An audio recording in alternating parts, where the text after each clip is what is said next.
Welcome back to Oliver's Greenhouse. Now it's been a long while, much longer than I thought it was going to be since I did my last video, which was the poll on how we were going to mount the Neolauchea. So you guys have voted now. Quite a few of you voted, so I was quite pleased with the results. I was somehow feel if the other 186 people who actually watched the video have voted, it would have been a little bit more of a tighter run race. But the winning choice that you guys made was to use a cork mount, so we're going to be using that today. We're going to be measuring it out, cutting it, we're going to be putting a bit of sphagnum moss on there for a bit of water retention. So you guys are going to be sort of joining us as we do this video. And the reason I've been off and away from the videos for such a long time is I'm not only be putting up with the drear, horrible weather at the moment, but we're also putting up with the drear, horrible illnesses. Now, about a week ago, about the same time as I made the last video, I started coming down with a stinking cold. That's gone through the whole family, everyone at work. It was just awful. It was like basically a 3-day headache. I just didn't feel up to making any videos. And then, unfortunately, my children, any of you that have young children will realise this, but your kids go to school, they play, they get covered in diseases, and they bring them home. And then you get ill. So both me and the wife had norovirus, which basically turned our lovely Salisbury household into a convalescence house for 48 hours, which is horrendous. So I'm only really starting to feel normal now. I've been at work again today, so sort of getting back to normal again. But it's been way too long, so I thought we'd get on with the video, and that's what we're going to be doing today. Okay, so here are all the things I'm going to be using to do this. I've got a big slab of cork that's kind of hidden underneath all of these. I buy it in these big lumps because it's just more affordable than buying silly little bits. They try and charge the earth for them. I've got a set square to make sure that we cut the mount kind of square. That way we're being more economical with the cork that we're cutting up, because obviously we're using a set shape rather than just cutting lumps off of it. A set square, not a set square, this isn't a set square by the way, this is a saw, just in case you ever got confused about that. This is just a little jack tenon saw. It's just going to be perfect for cutting this out. I've also got a little quick grip clamp so that we can hold it in place and free up a hand. It's going to make life a lot easier, I find it does. Of course, the Neolauchea orchid in here, he's just sort of sat in there. I reckon I'd pretty much pull him out of there if I wanted to. He's hardly in there at all. And some sphagnum moss over the back, just a little bit of sphagnum moss. We won't be using all of that, so we'll just be hydrating some of that to retain some moisture around the plant when it's mounted. I'm using a little S-hook here as well. We'll be gluing this on the back of the piece of cork afterwards. And I've got some fine, I don't know, 15 pound fishing line we're going to be using just to tie the little fella on. So I'll get set up over there, and we'll get on and make this. Okay, so we're going to start off with our piece of cork here. This is the stuff I get. You can find this on Amazon. It comes as aquarium backs, basically, like a decorative background for an aquarium. Good old Quercus suber, the cork oak. It's actually the bark stripped off in smaller pieces, and then I think it's sort of glued onto like a thinner piece here, which is sort of makes up the backing, because obviously that is not the same as that. And I know my trees, and this is not what natural bark looks like, so I'm assuming it's glued onto a thin strip of this to sort of hold it in place. But yeah, I find it works perfectly fine. So what we're going to do basically is, now the orchid's not very big at the moment, but it's supposed to be quite a fast growing orchid. What I don't want to do is just cut a tiny little mount off, you know, something like this big, and then have it grow out of it in a relatively short period of time, because you're just going to be remounting it, or it ends up sprawling all over. It's a pain in the backside. So what I'm going to do is probably give it something about this sort of size, maybe even take this entire piece off. Maybe not that, it's probably going to be a bit too much. But then actually it's going to make a cleaner line cutting it. So what we're going to do basically is just cut that piece off there. I'll mark it up, get yourself a pencil. Should have said that at the beginning of the video. I think we can all find a pencil at a push in the house. Just mark a line down here so we can roughly see where it is we're going to cut. And the next thing to do is just to cut that off, and then we've got the cork we need for our mount.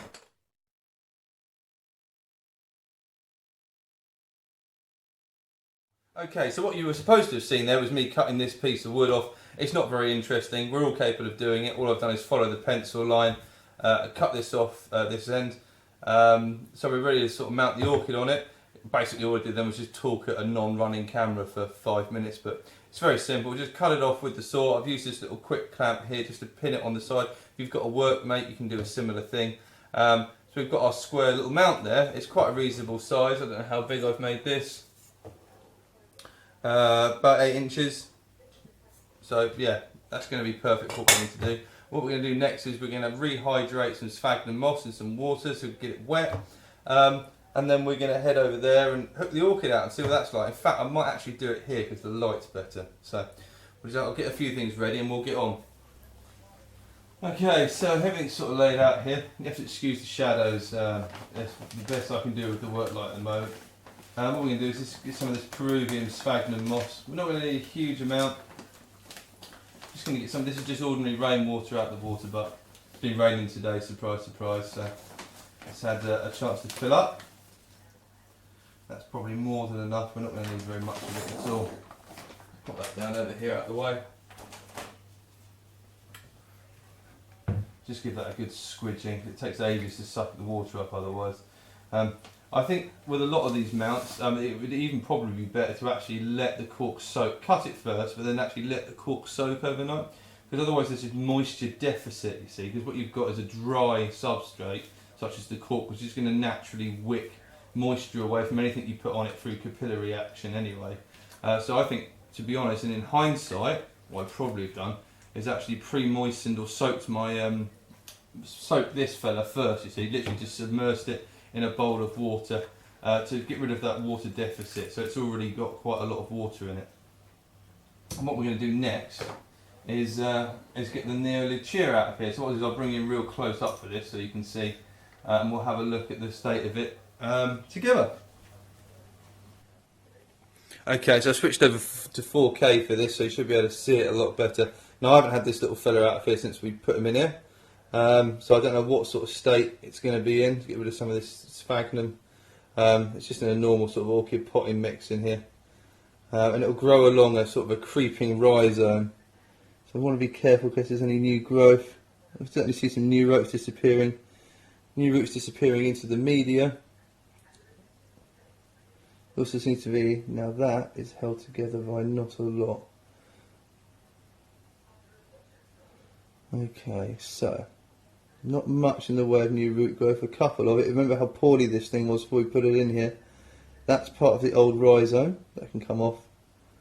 I'm just going to gently tease off these little bits of perlite. That root's affixed there. So it's actually affixed onto this piece of pine bark here. So we're gonna leave that where it is. If I zoom in, you'll be able to see that a little bit better. I'll bring it up. There we go. So a bit like the Isabelia, these are the same genus. So it's got the weird sort of sheaths, just not to the same sort of extent on it. And there's actually another growth just coming out of it just here as well. I don't know if you can see that in focus there. So that's what we've got left. That's what we're going to mount. Not much orchid really, to be honest, but I think it's going to be a lot happier on the mount. Anyway, at least I hope it is. Okay, so cork mount. What I've done is I've just put the orchid. He's just been in the rainwater over here, just having a sit. I'm going to pop him back on top of the plant pot out of sight. I'm just going to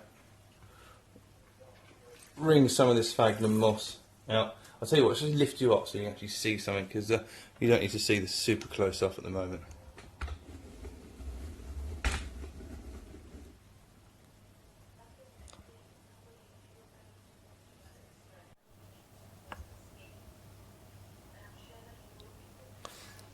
Okay, so the orchid's just, I've just popped the orchid back on here just for the minute, sitting there chilling out for the minute.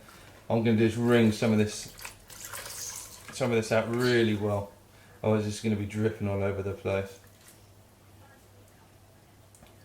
Well, I'm not going to need nearly as much of this as I thought, as usual. Very bad with ratios here at Oliver's greenhouse. I don't think we're going to need any more than that on there. The rest of that I can just reconstitute, or use it as a top dressing in one of the other orchids. So what I'm going to do is just put him on there. Now we already know, what do we know about this orchid? We know it likes to creep along. So it has a creeping growth habit. We need to look at which way it's presenting its leaves currently. So obviously we want to maximise the amount of light they're going to be getting. I think the best way to do that is probably, see, I'm inclined to mount it this way, but then I'm going to feel like it's upside down. So we're going to mount it this way, like that. So what I'm going to do is I'm just going to move some of the sphagnum moss out, just pass it gently, because we've got those nice new roots we want to really protect. Lay it slightly down. So this one here was definitely going into the old media, so we want to make sure that guy gets covered up. That's not an air root as such. And we're just going to gather some of the sphagnum around it like this, just to hold it in place. And then we're going to get some of this fishing line ready. Okay, now in order to mount this, what we're going to do is just going to whip off a bit of this fishing line. And then simply what we're going to do is we're just going to put a loop in this end, so just pinch it between your fingers, and just basically we're just going to do what I term as a granny knot. So just pull the loop back through on itself, like that, and there we go. And then the next thing we're going to do is we're just going to pass it underneath the mount like that.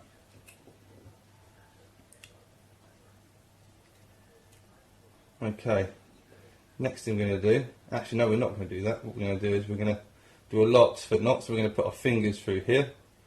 We're going to grab the piece of fishing line just here, and we're going to put it through. So then we've got like a constricting loop, and we're going to put it so that the knot's at the back. Put that bit around the back of the mount because we don't want to see that really. I like to use fishing line. Some other people use sort of like a coarser string. I think it just looks hideous. Some people even use that green wire stuff. I think that's just the worst. It just looks horrendous. Then what we're going to do is we're going to pay off a bit of this line over here and put it to one side. And then just working up the mount towards the orchid. I'll stand around here, probably see it better. We're just going to tie this on loosely. Make sure you can still see this. Yes, you can.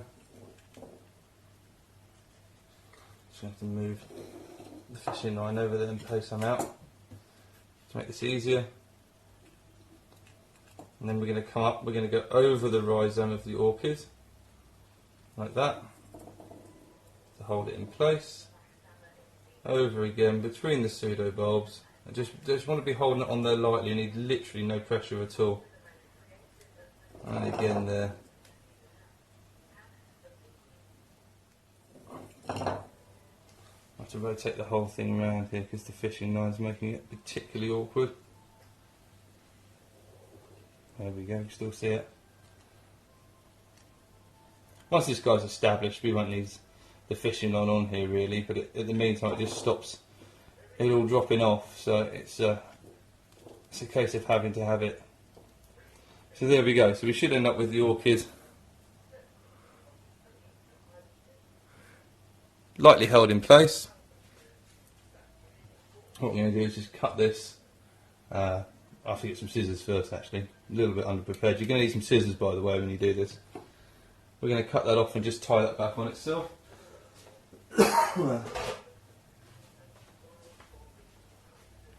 Got scissors now. Whip the end off of that. Not very sharp scissors. And we're just going to bring it round the back.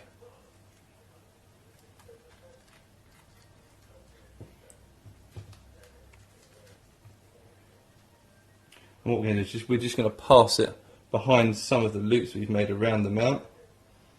Hopefully it's loose enough for us to do that. Yes it is. Oh, I haven't got my glasses on, so it's a little bit tricky. There we go. Once we've got a loop, we just go back behind the line which we're making the initial to make a half hitch. And we can pull that tight on there. Repeat that hitch a couple of times in the same place. Right. So the final mount should look like this. It's all tied on at the back there. If I zoom in, you can just see, probably just about make up what I've done there. Literally just tied it around itself with a series of half hitches, and that'll be more than adequate to hold the little fella on there. What we should do now is we're just going to fix the hook on the back so we can hang it up. Okay, so what we're going to be using next is these little cheap wire F6. You've seen me use them before. All you do is just take it, twist it, so you've got one side that's flat now, and the other side it's a hook, so we can just glue this side straight onto the back of the mount. That's what we're going to do now. So I've got a glue gun over here which I've heated up a little while ago, so it's got plenty of life left in it. And all we're going to do is position the hook in the right location like this so we can't see it, and just glue it in place. So I'm just going to prop the orchid up like that for the minute on there. Have a look roughly where it needs to go. It's going to be about there. And then all we're going to do is just douse it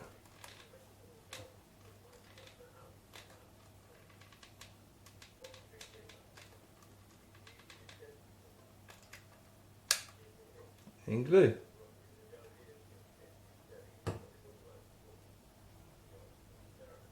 What I like to do is just give it a blow, because then it starts going off a lot quicker. And once it's in place, it's not going to go anywhere. You can just hold it against the cork like that. You can see it gluing in place there. Really easy, super simple. And it means you don't have to drill holes or push stuff through stuff. It's just super easy. Just glue it on there. It's never going to fall off once it's dried anyway.